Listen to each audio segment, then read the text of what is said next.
What if I told you that playing by the rules might guarantee your defeat? That the very values we celebrate, honesty, kindness, compassion, could be the exact reason someone else crushes you in a race for power? This is not just a modern dilemma. Over 500 years ago, a man named Niccolo Machiavelli gave the world one of the most chilling answers to this question. His book, The Prince, didn't just redefine politics. It redefined human nature itself. So today, let's ask, can you be moral and still win? Or is morality just a luxury for those who don't want to lead? To understand Machiavelli's answer, we have to step into Renaissance Italy, a time of endless wars, shifting alliances, betrayals, and assassinations. Political leaders didn't just lose elections, they often lost their heads. Machiavelli had seen this chaos firsthand. He worked in government, was exiled, and even tortured. Out of this brutal experience came his most infamous insight. A ruler who is always good will be ruined by those who are not. In other words, morality in politics is like bringing a candle to a gunfight. It might make you look noble, but it won't keep you alive.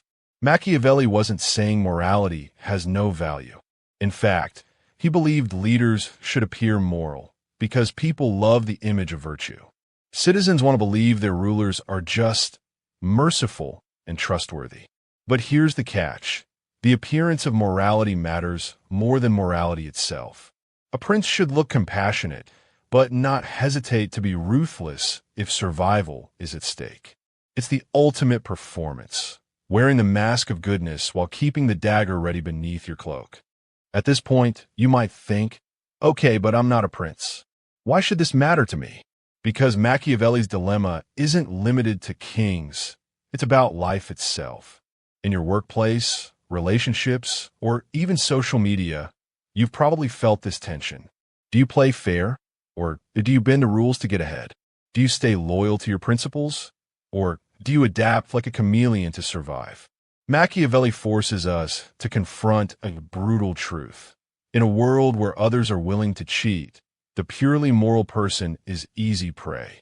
One of Machiavelli's most famous questions was, is it better to be loved or feared? His answer was blunt. If you can't be both, then it's safer to be feared.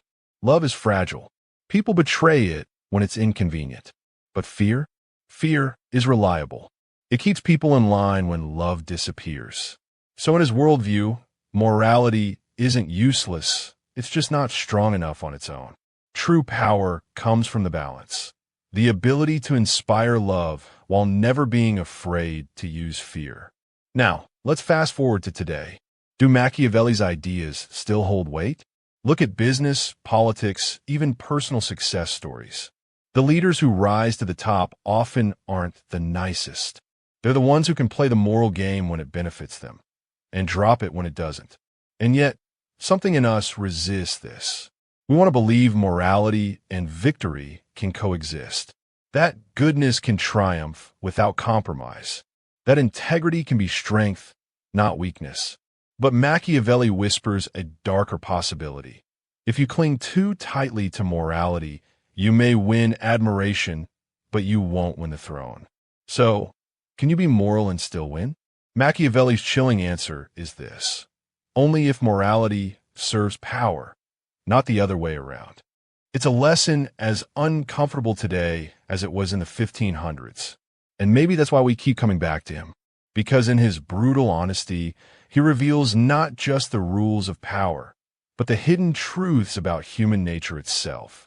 The question is, do you accept his answer, or do you dare to prove him wrong?